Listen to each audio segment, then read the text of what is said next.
Bagian 1. Hilang dari kubur. Pagi, ketika semua orang di desa Borobudur masih tidur nyenyak, di salah satu kuburan penduduk telah terbongkar kubur Patih Lemsgoro. Tidak ada jasad Patih, terbongkar kubur Patih Lemsgoro. Tidak ada jasad Patih. Tentu saja hal demikian segera menyebar beritanya dari mulut ke mulut di desa Borobudur. Berita yang menyebar adalah jasad Patih Lemsgoro bangkit dari kubur menjadi hantu gentayangan. Bahkan ada orang yang membumbui ceritanya dengan bermacam-macam kejadian, sehingga penduduk Borobudur semakin takut keluar di saat malam hari, di saat matahari mulai terbenam. Desa Borobudur sepi di senja hari. Masyarakat takut akan desas-desus hantu Patih Lemsgoro yang gentayangan, terutama masyarakat yang dulu menonton senda tari dan tidak mau mengakui Durmagata sebagai Raja Mataram, padahal sudah dituntun pengucapannya oleh Eyang Guru Macan Kumbang. Mereka yang menonton sendera tari saat itu merasa takut keluar malam, mengira kalau hantu Patih Lemsgoro akan datang menagih janji, seperti berita yang di-YouTube-kan di antara penduduk Borobudur. Penduduk Borobudur saat itu tidak pernah berpikir secara logika bagaimana hantu bisa mendatangi penduduk satu persatu yang menuntut janji, sesuatu yang tidak masuk akal. Tetapi sekarang adalah fakta bahwa penduduk lebih baik berada di rumah di saat malam hari. Sore menjelang malam, ada suatu kedai kopi yang dikunjungi penduduk, layaknya seperti kafe di zaman sekarang.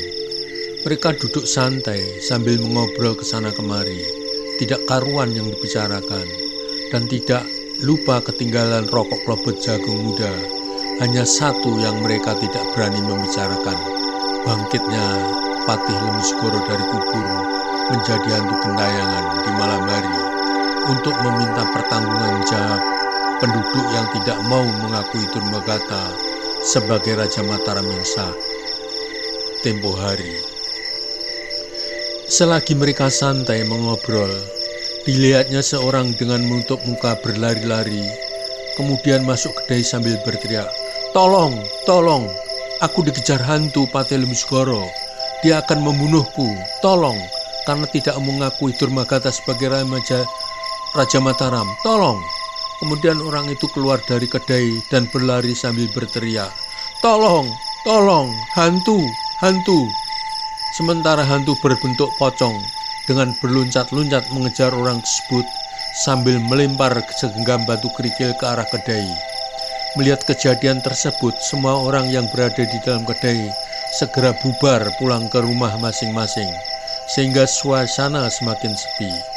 Pemilik kedai langsung menutup kedai karena pemilik juga merasa takut akan kehadiran hantu pocong putih Patih Lemsgoro.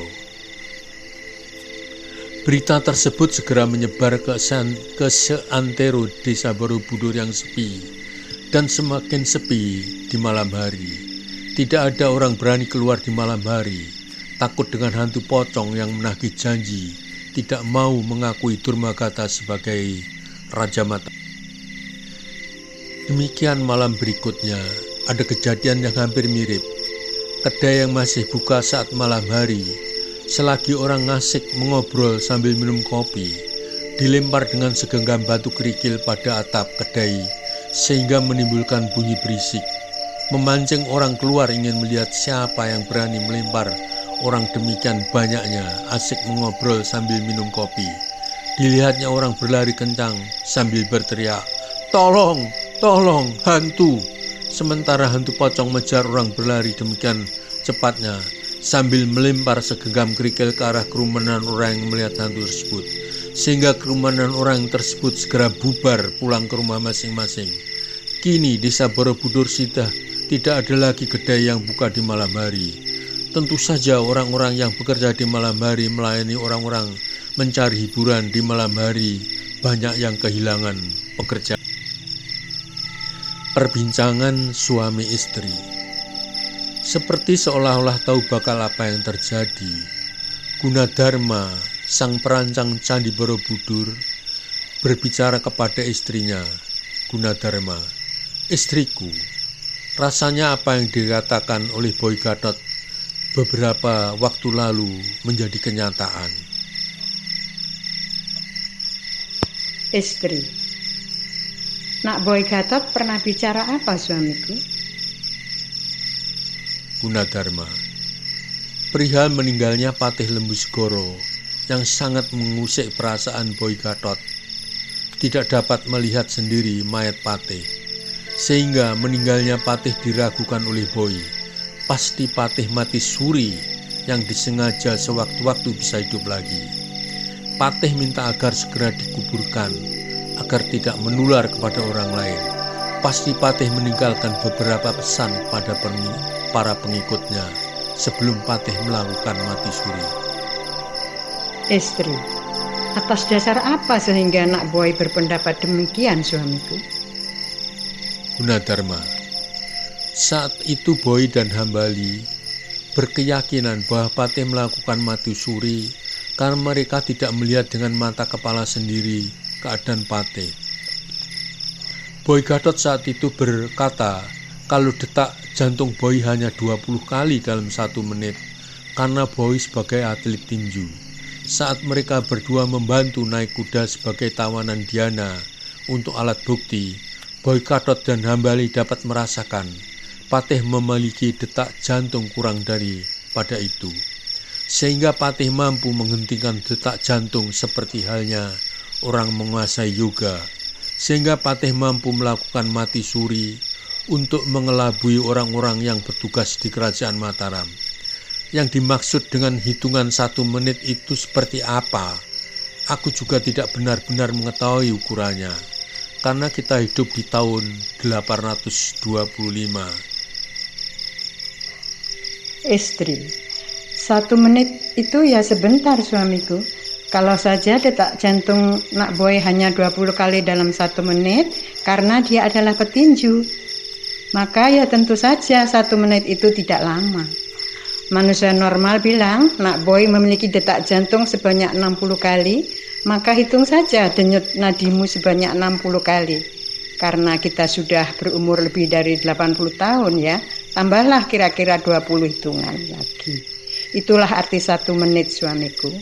Mungkin di zaman Nak Boy sudah maju, tidak seperti saat ini. Kita hidup di tahun 825. Gunadarma, ini menurut dugaanku istriku. Jadi dapat aku pastikan, hantu Patih itu sesungguhnya tidak ada. Hanya ingin membuat kekacauan, karena tujuannya untuk menjadikan Durmagata menjadi Raja Mataram tidak tercapai. Jadi kini Patih membalas dendam dengan menakut-nakuti penduduk Borobudur agar semakin sunyi. Orang yang biasa ke pasar di malam hari menjelang pagi untuk belanja barang-barang yang akan dijual lagi, jadi tak berani. Kalau masih nekat akan mendapat celaka. Istri, apakah suamiku perlu melapor kepada raja?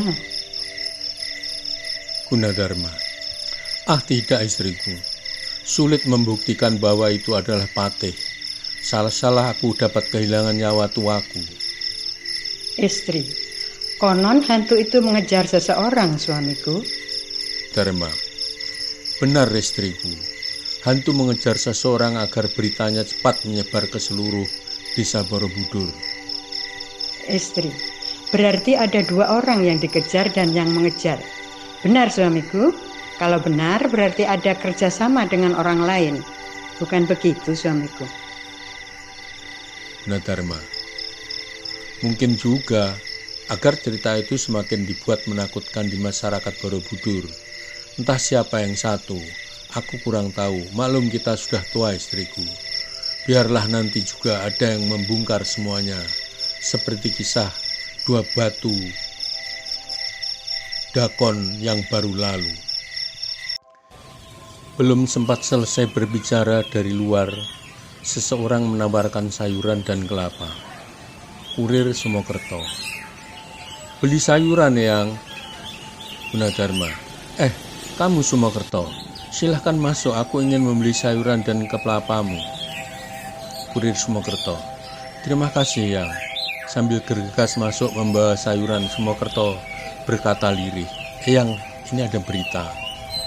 Gunadarma, berita apa Sumokerto?